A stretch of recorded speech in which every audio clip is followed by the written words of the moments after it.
हरिश्चंद्र ने अपने जीवन में कभी झूठ नहीं बोला, लेकिन एक बार इन्होंने झूठ बोला, सिर्फ एक बार। कब बोला ये कथा हम आपको सुनाएंगे। उससे पहले ताली बजाते हुए बोलेंगे सभी लोग बड़े भाव से, तब कथा में प्रवेश करेंगे। एक बार भगवान कन्हैया गोपियों से बोले कि अब नाम मैं फोड़ूंगा अब मटकी तुम्हारी। भगवान बोले कि अब नाम मैं फोड़ूंगा और मटकी तुम्हारी। तू दे देना पसुरिया ओ राधा प्यारी, तू दे देना पसुरिया ओ राधा प्यारी। ऊंचा करके ताली बजाते हुए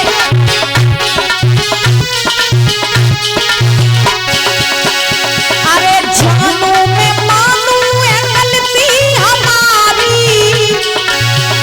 ए जानू मैं मानू है गलती हमारी। तू दे देना पसुरिया ओ राधा प्यारी, तू दे देना पसुरिया ओ राधा प्यारी।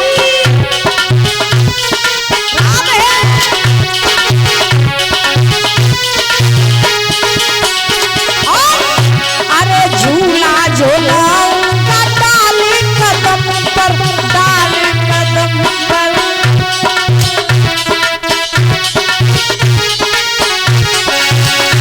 अरे झूला झूलाऊंगा डाले कदम पर। अरे ऐसे न मुहमा फुलावा तू अंबर, फुलावा तू अंबर। इसमें बसी है जिंदगी हमारी,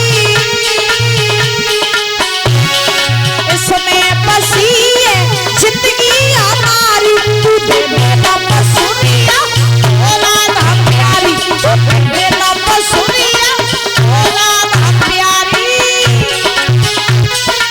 हाथ उठा करके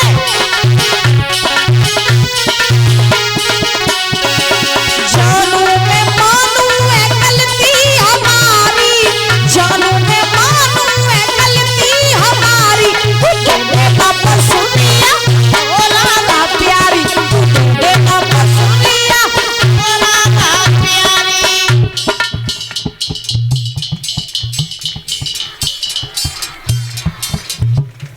तू दे देना पसुरिया ओ राधा प्यारी, तू दे देना। पीछे मोहल्ला में लड़ाई चल रही है, बोला सब लोग बोला ऊंचे ऊंचे हाथ करके। तू दे देना पसुरिया, तू दे देना पसुरिया। एक बार तो हाथ उठाओ ऊंचे ऊंचे सीधे, सब लोग उठाओ। हाँ और अब बोलो अपने कन्हैया को ऐसे न तंग कर, ऐसे न तंग कर।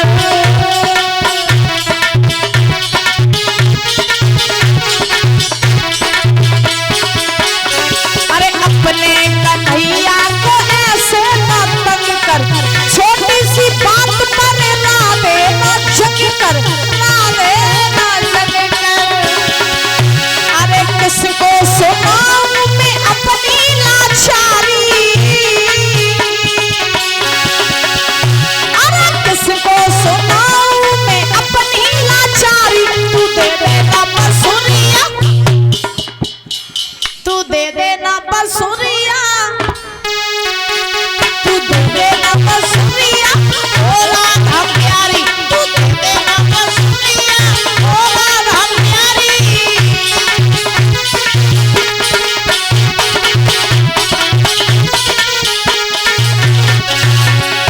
अरे तूने भी मुझको कहा माखन चोर रे, कहा माखन चोर रे।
हे राजन परीक्षित, राजा हरिश्चंद्र ने अपने जीवन में एक बार झूठ बोला। सुनना, एक समय की बात है, राजा हरिश्चंद्र अवध के राजा हैं, बड़े अच्छे राजा हैं, इनकी पत्नी है जिसका नाम है तारा। राजा हरिश्चंद्र धनवान है, बलवान है, पद प्रतिष्ठा इनके पास सब कुछ है। लेकिन दादा ये बात आपको मालूम होगी कि दुनिया में आदमी जब जन्म लेकर के आता है तो ये कभी न कभी किसी न किसी चीज से हमेशा दुखी रहता है। फिर चाहे वो महाराज 1 रुपया कमात हो गए, चाहे वो 10 रुपया कमात हो गए, दुनिया में महाराज रोडपति भी दुखी और करोड़पति भी दुखी, सुखी कोई नहीं। कोई घरवाली तो दुखी, कोई बाहर वाली तो दुखी है, कोई औलाद तो दुखी, कोई हारी बीमारी तो दुखी, कोई पैसा तो दुखी, कोई कागज तो दुखी। सब दुखी होते हैं कि नहीं होते? सब दुखी, सुखी कोई नहीं। फिर एक महाराज कवि ने पूछा कि सुखी है को जा दुनिया में? तो एक विद्वान ने लिखा कि कोई तन दुखी, कोई मन दुखी, कोई तन दुखी, कोई मन दुखी, कोई धन बिन रहता उदास, थोड़े थोड़े सब दुखी, सुखी राम के दास ओ बाबा, सुखी राम के दास।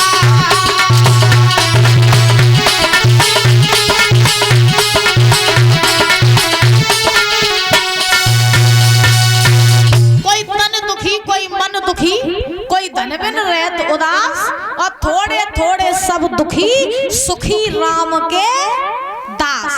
दुनिया में सब दुखी, अगर सुखी कोई है तो वो है भगवान के भक्त, भगवान के दास। और जो भगवान के दास बन जाते हैं वो कैसे हो जाते हैं? मस्तराम मस्ती में आग लगे बस्ती में, हाँ ऐसे हो जाते हैं वो महाराज। अब देखो, अब हरिश्चंद्र के घर में काल चीज की कमी नहीं, धन दौलत खूब सब कुछ हुए, लेकिन कमी है तो एक ही बात की कि इनके घर में कोई संतान नहीं है। हरिश्चंद्र के घर में कोई संतान नहीं है। अब सोचो कि जोन घर में महाराज पैसा अथा भरो पड़ो होवे, बड़े बड़े महल बने हो, हजारों दास दासियां हो, और घर में अगर महाराज संतान ही ना होवे, खेलवे वालों खिलौना ही ना होवे, तो घर महाराज शमशान की तरह लगता है। ऐसा ही हाल हरिश्चंद्र का है कि इनके घर में है तो सब कछु, लेकिन हरिश्चंद्र महाराज घर में संतान नहीं है तो घर जो है वो शमशान की तरह लगता है। अब हरिश्चंद्र को महाराज अवधवासी सब निर्वंशिया कहते हैं, तारा को बांझ कहते हैं। अब मैया बाबा के ऊपर निर्वंशिया बांझ को कलंक लगो तो महाराज बड़े उदास रहते हैं, बड़े उदास। एक समय की बात, हरिश्चंद्र अपनी सभा में बैठे रहे। जब सभा में हरिश्चंद्र बैठे रहे तो महाराज हरिश्चंद्र उदास बैठे थे तो कहीं से वरुण देव आ गए। कौन? वरुण देव। और जब वरुण देव आए तो हरिश्चंद्र ने वरुण देव के लिए आसन लगाया और हरिश्चंद्र ने वरुण देव को बैठा लिया। अब वरुण देव ने हरिश्चंद्र का उदास चेहरा देखा तो वरुण देव ने पूछ दिया, राजन तुम इतने उदास क्यों हो?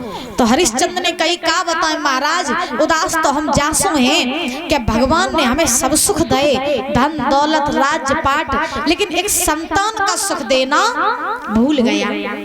महाराज अगर मेरे घर में एक संतान हो जाती तो हमारे सब दुख दूर हो जाते। एक बार भगवान हमें जो पैसा ना दे तो, लेकिन संतान दे दे तो मेरे सब दुख दूर रहते। और महाराज ये अवधवासी हमें निर्वंशिया कहते हैं, मेरी पत्नी को बांझ कहते हैं। मेरे घर में ऐसी प्रभु की कृपा हो जावे कि मेरे पत्नी के गर्भ से एक बालक जन्म ले लेवे, बेशक वो जन्म लेके मर काहे ना जावे। जो बांझ और निर्वंशिया को कलंक लगो है, कम से कम जू तो हट जाइए। बड़े ध्यान से सुनना, हरिश्चंद्र की कथा जो कोई भी भाव से सुनता और कहता है उसके घर में कभी गरीबी नहीं आती है। हाँ, तो अब महाराज हरिश्चंद्र ने कहा वरुण देव से, सुनो महाराज हम तुम्हें बताएं क्या घर में हुई जा तो एक लाल और चाहे वो जन्म ले तो मर जातो।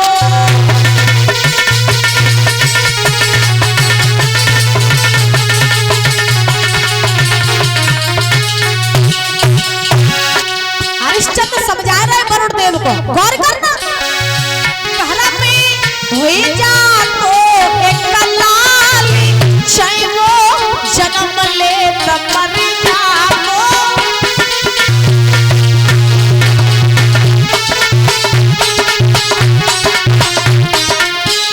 भैया चाहे जन्म ले तो मर जातो, ये है कलंक तो मिट जातो। चाहे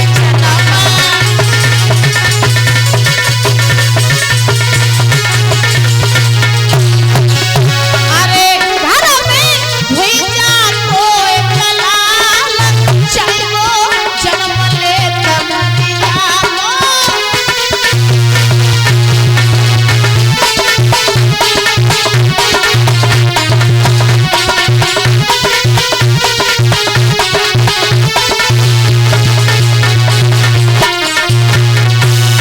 हरिश्चंद्र ने कहा चाहे वो जन्म ले तो मर जातो, लेकिन एक बालक जन्म ले तो जो निर्वंशिया वंश का कलंक लगाए कम से कम ये तो हट जाता। लोग निर्वंशिया क्या वो वंश क्या वो तो बंद कर देते। तो वरुण देव ने हरिश्चंद्र की पूरी स्थिति समझी। समझने के बाद में वरुण देव ने हरिश्चंद्र से कही, राजन अगर तुम जा कह रहे हो कि तुम्हारे घर में एक बालक जन्म ले और फिर वो जन्म लेते ही मर जाए, तो मेरे पास एक उपाय है। तो हरिश्चंद्र ने कही, क्या उपाय है महाराज? तो वरुण देव ने कही, देखो राजन, बालक तो तुम्हारे घर में हो जाएगा, लेकिन तुम्हें एक वचन देना पड़ेगा। हरिश्चंद्र बोले, कौन सा वचन? वरुण देव ने कई वचन ये देना पड़ेगा कि तुम्हारे घर में जब बालक जन्म ले तो बालक की बलि तुम हमारे यज्ञ में चढ़ाई दियो, और हम तुम्हें ऐसा वचन देंगे, ऐसा वरदान देंगे कि तुम्हारी पत्नी के गर्भ से एक बालक जन्म ले लेगा, लेकिन तुम भी वचन दो कि जब बालक जन्म लेवे तो बालक की बलि तुम हमारे यज्ञ में चढ़ाई दियो। ऐसे बालक तुम्हारे घर में हो ही जाइए, और जो निर्वंशिया वंश को कलंक लगो जू हट जाइए, लेकिन तुम वचन हमें दो कि बलि चढ़ाइयो। तो हरिश्चंद्र ने हाँ भी गल लाई। हरिश्चंद्र ने कही, ठीक महाराज, अगर मेरे घर में एक बालक ने जन्म लिया तो हम उसी बालक की बलि आपके यज्ञ में चढ़ाएंगे, हम आपको ये वचन देते हैं। तो वरुण देव ने कही, ठीक है, तो हम भी तुम्हें वचन देते हैं कि ठीक 9 महीने बाद तुम्हारे घर में एक बालक जन्म लेकर के आएगा। दादा जो ये बात कही, वरुण देव वहां से चले गए। तारा ने गर्भ धारण कर लिया। अब तारा ने जब गर्भ धारण किया तो धीरे धीरे समय बीता। महाराज तारा के गर्भ से एक बालक ने जन्म लिया। अब जैसे ही तारा के गर्भ से एक बालक ने जन्म लिया दादा, तो अब राजा हरिश्चंद्र ने जब देखा क्या कि मेरे घर में एक बालक ने जन्म लो, उसी का ठिकाना नहीं रहा। अरे अंगना में बजी बधाई,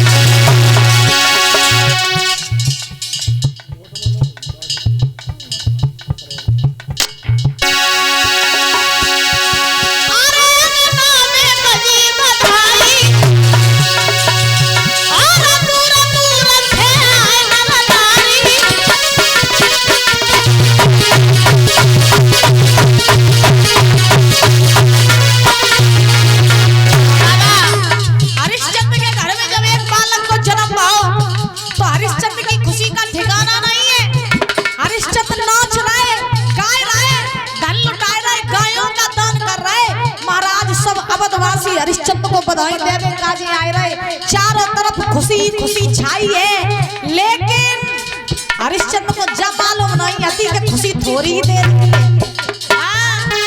महाराज हुआ क्या?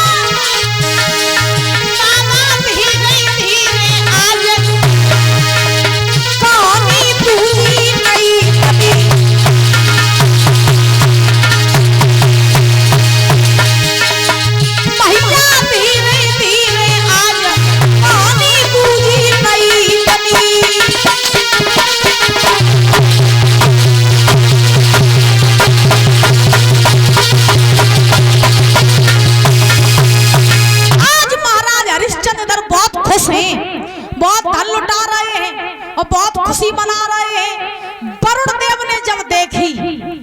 कि हरिश्चंद्र के घर में लड़का ने जन्म लो सो चुप्पा वरुण देव चले और हरिश्चंद्र जहाँ खुशी मनाए रहे हते दादा सो हरिश्चंद्र की बाएं पकड़ी और एक कुन्ना में लिवाई वरुण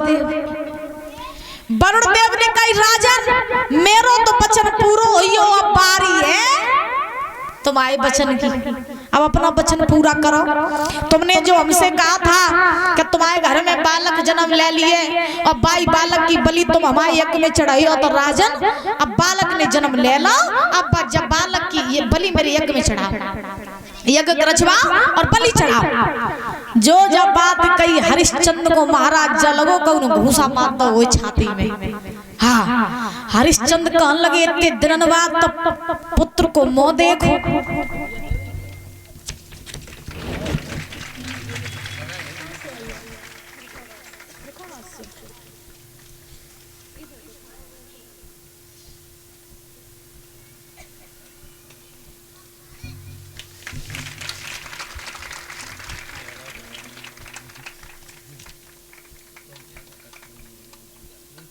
क्या नाम है आपका?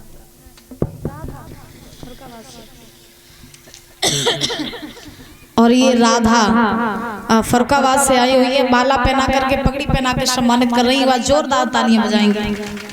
बहुत बहुत धन्यवाद है। कामना करेंगे सुख शांति प्रदान होती रहे और ऐसे ही माँ सरस्वती की दया दृष्टि बनी रहे, समाज में पद प्रतिष्ठा बनी रहे, अपने माता पिता का नाम रोशन करती रहे। भगवान से कामना यही आकांक्षा। बोली वृंदावन बिहारी लाल की, राधा रानी सरकार की जय। जय श्री राधे श्याम। एक बार प्रेम से बोलो राधे राधे, और जोर से बोलो। यज्ञपति महाराज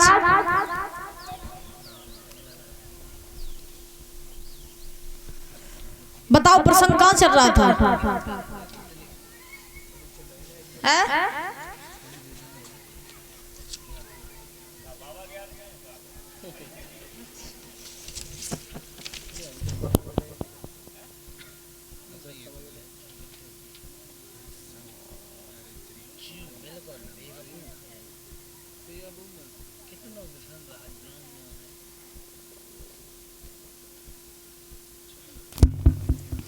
बोली वृंदावन बिहारी लाल की, राधा रानी सरकार की। महाराज अब दादा ध्यान रखना कि जब वरुण देव ने राजा हरिश्चंद्र का हाथ पकड़ा और कोने में ले गए और कोने में ले जा करके महाराज वरुण देव ने कही राजन मेरो वचन पूरो ही बारी है तुम्हारे वचन की, अब तुम अपना वचन पूरा करो, अब मेरा यज्ञ करवा और अपने बालक की बलि चढ़ाओ। हरिश्चंद्र को महाराज बड़ो कष्ट बहु, सोचने लगे ईश्वर ने 3 दिन बाद तो बच्चा को मुंह देखो और उसके बाद जब बलि चढ़वावे काजी आई है, अब हम अपने बालक को कैसे बचाएं। यानी हरिश्चंद्र पुत्र के मुंह में फंस गए, अब हरिश्चंद्र अपना वचन भूल गए दादा, अब पुत्र के मुंह में फंस गए। अब हरिश्चंद्र ने वरुण देव से कही महाराज हम बलि तो चढ़ाए दिए अपने बच्चा की, लेकिन अब मेरे बालक ने हाल ही में जन्म लो, अब छोटो सो है, मांस को लोथड़ा है, तो अब बलि चढ़ावे के लायक नहीं है, अब तुम लौट जाओ। जब मेरो लला 6 महीना को ही जावे तब आइयो। वरुण देव ने कही ठीक, इतने दिन इंतजार करें तो और 6 महीना सही। सो महाराज वरुण देव वहां से चले गए। अब हरिश्चंद्र पुत्र की खुशी में नाच रहे, गाए रहे, खूब धन लुटाए रहे। वरुण देव चले गए। धीरे धीरे हरिश्चंद्र का वही बालक दादा 6 महीने का हो गया। कितने महीने का? 6 महीने का। अब जैसे 6 महीना को बहु सुबह बालक को नाम रखो, सुबह बालक को नाम पड़ो है रोहितास। क्या नाम पड़ा? रोहितास। अब जैसे ही रोहितास नाम पड़ा तो महाराज सुखदेव जी समझा रहे 6 महीना भय वरुण देव फिर आए। वरुण देव ने हरिश्चंद्र को हाथ पकड़ो कन्ना में लिवाइए, बोले राजा अब 6 महीना बीती है, अब बलि चढ़ाओ। हरिश्चंद्र कहने लगे महाराज बलि तो चढ़ाए दिए बलि, अब न हम भाजे जा रहे न तुम भाजे जा रहे, न लला कहूँ भाजो जा रहे। जब मेरे लला के दूध के दांत निकले तब बलि चढ़ाई, अब तुम लौट जाओ। तो वरुण देव ने कही ठीक। वरुण देव फिर लौट आए। जब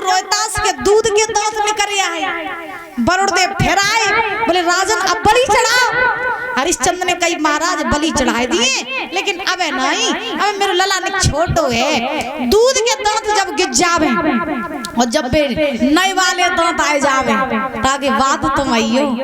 वरुण देव ने कही चलो इतो इंतजार कर लो थोड़ो सही। वरुण देव फिर चले गए। परीक्षित जी महाराज रोहितास के दूध के दांत गिरन लगे और महाराज नए वाले दांत आने लगे। और जैसे ही दूध के दांत गिरे और नए वाले दांत आए, वो जैसे ही शुरू भये सो तारावती ने देखो कि मेरे पति मेरे पुत्र की बलि वरुण देव के यज्ञ में चढ़ाना चाहते हैं, तो तारा ने कही कछु हो जाए हम अपने लला को बलि पे चढ़न नहीं दिए। सो तारा ने एक दिन रोहितास को बुलाओ, अपनी गोद में बिठाओ और महाराज अपने लला को समझाए कि बोली कन्हैया तुम भाग जाओ यहाँ से। रोहितास बोले क्यों? तारा बोली लला अगर भागे नहीं तो तुम मारे जाइयो।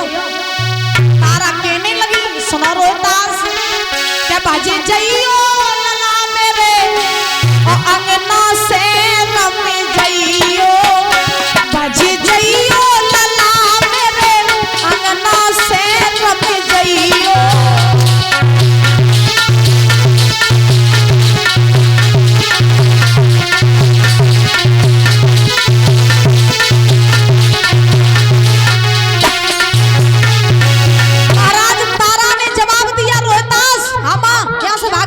क्यों?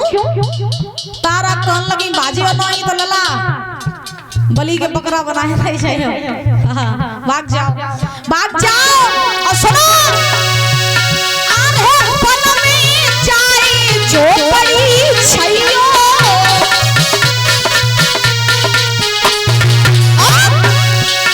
अरे भीख मांगती गुजर चलइयो।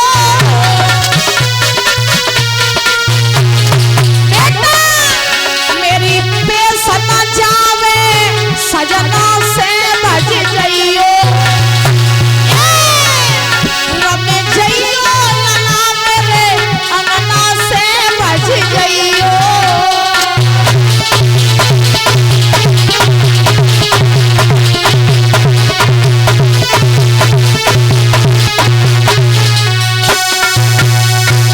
महाराज ध्यान रखना, आज तारा ने कहा रोहितास यहाँ से भाग जाओ और भागे नहीं तो तुम मारे जाओगे। मैया ने अपने लला को भजाए दो। अब महाराज रोहितास तो भागी है। वरुण देव हरिश्चंद्र के डेगा आए। वरुण देव ने हरिश्चंद्र से कही राजन अब हम तुम्हारी बातों में नहीं आएंगे, तुमने जो मुझे वचन दिया था वो अपना वचन पूरा करो, अपने पुत्र की बलि मेरे यज्ञ में चढ़ाओ। हरिश्चंद्र कहने लगे किनको पुत्र कहाँ है पुत्र? वरुण देव कहने लगे तुमने जब कही थी कि तुम्हारे घर में बालक जन्म ले लेवे तो तुम की बलि मेरे यज्ञ में चढ़ाई और तुम जकात कौन पुत्र है? तुम्हारा रोहितास बाकी बलि मेरे यज्ञ में चढ़ाओ। हरिश्चंद्र कहने लगे वो तो कब को भागी हो कहाँ? बोले वो नहीं मालूम है। जो जब बात कही परीक्षित जी महाराज सो वरुण देव को बड़ी गुस्सा आई।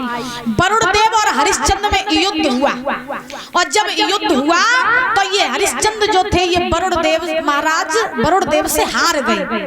और जब हरिश्चंद्र हारे तो वरुण देव ने श्राप दे दिया कि हे राजन आज तुमने मुझसे झूठ बोला है तो जाओ हम तुम्हें ये श्राप देते हैं कि तुम्हें कुष्ठ रोग हो जाए। श्राप दे के वरुण देव दादा चले गए। अब हरिश्चंद्र हुए बीमार। अब हरिश्चंद्र जब बीमार भय खटिया पे गिर पड़े, अब महाराज मरवे की अवस्था आई। कछु लोगन ने जंगल में जाके रोहितास से कही लला अपने बाप को देख आओ, और तुम अपने बाप को देख नहीं गए तो तुम्हारा बाप मर जाएगा। रोहितास आए कहा हरिश्चंद्र के डेगा। दादा बात समझ में आ रही है? अब रोहितास हरिश्चंद्र के डेगा आए और हरिश्चंद्र से रोहित ने कही पिताजी आप बीमार कैसे हो गए? तो हरिश्चंद्र ने सारी स्थिति रोहित को बताई। तो रोहित ने कही पिताजी इस रोग से मुक्ति का कोई उपाय हो तो बताओ। तो महाराज हरिश्चंद्र ने कही उपाय ये है कि तुम्हारी जगह अगर कोई दूसरा लड़का वरुण देव के यज्ञ में बलि पर चढ़ जाए तो हमारा ये रोग ठीक हो जाएगा। हरिश्चंद्र ने कही रोहितास से कि तुम्हारी जगह कोई और लड़का बलि पर चढ़ जाए तो हम ठीक हो जाएंगे। तो जब बात कही तो रोहित ने कही ठीक हम कोई बालक ढूंढ के ले आई बाकी बलि हम चढ़वाई।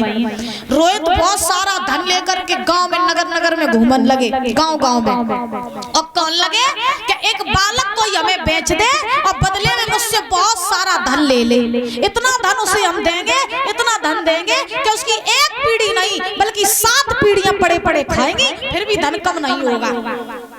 अब महाराज चलत चलत जे रोहतास जो है अजीत गर्त ब्राह्मण के पास में पहुंचे। बड़े ध्यान से सुनना, रोहतास जो थे ये चलते चलते अजीत गर्त ब्राह्मण के यहाँ पहुंचे। अजीत गर्त ब्राह्मण के घर 3 लड़का हते और इनके घर में गरीबी बहुत हती। सो रोहतास ने अजीत गर्त ब्राह्मण से कही महाराज तुम्हारे घर में 3 लड़का हैं तो एक लड़का तुम हमें दे दो और बदले में तुम हमसे बहुत सारा धन ले लो। इतना धन हम तुम्हें देंगे कि तुम्हारी सारी जिंदगी की गरीबी दूर हो जाएगी, इतना धन देंगे। तो अजीत गर्त ने अपने 3 लड़कन को अपने ढेंगा बुलाओ और 3 को ढेंगा बुलाए के दादा बैठा लो। और अजीत गर्त ने 3 लड़कन से कही रोहित तुम्हारे साथ इन 3 में से जो जाए को तैयार हो जाए तुम बाई को संगे लेवाई जाओ। तो रोहतास ने सबसे बड़े वाले तो पूछी भैया तुम चले हमारे संगे। सो बड़े वाले को अजीत गर्त ब्राह्मण ने छाती तो लगाए लो, बोले जू मोय बहुत प्यारो लला जू नहीं जान दी बड़े को छोड़ दे। तो रोहित ने बड़ो छोड़ दो। छोटे वाले के ढेंगा रोहित पहुंचे। अब छोटे वाले तो कही भैया तुम चले हमारे संगे। छोटे वाले को मैया आई सुबह ने छाती तो लगाए लो लला जू मोय बहुत प्यार हो जाके बिना हम नहीं रह पे तुम जू छोड़ दे। अब बड़े वाले को बाप ने छपकाए लो, छोटे वाले को मैया ने छपकाए लो, बच्चों को बीच वालों। एक बात बता घर में 3 संतानें अगर हो में तो बड़ी वाली बाप को प्यारी, छोटी वाली अम्मा को प्यारी, बीच वालों राम भरोसे बीच वाली संतान जो होती है वो राम भरोसे रहती है, बाकी तो बेड़ नैया राम ही पार करते। बोलो राधे राधे, जोर से बोलो। अब महाराज बीच वाला लड़का जो रहे जिसका नाम था सुनासेस, क्या नाम था सुनासेस। सो रोहतास ने सुनासेस से कही भैया तुम चले हमारे संगे। सो सुनासेस ने अपनी आंखों में आंसू लिए और कहा भैया हम चलेंगे आपके साथ, आप मुझे ले चलो और मेरे बदले में आप मेरे बाप को धन दे दो और मेरे बाप की गरीबी दूर कर दो। अरे हम तो अपने आप को बड़ा ही सौभाग्यशाली समझेंगे कि हम अपना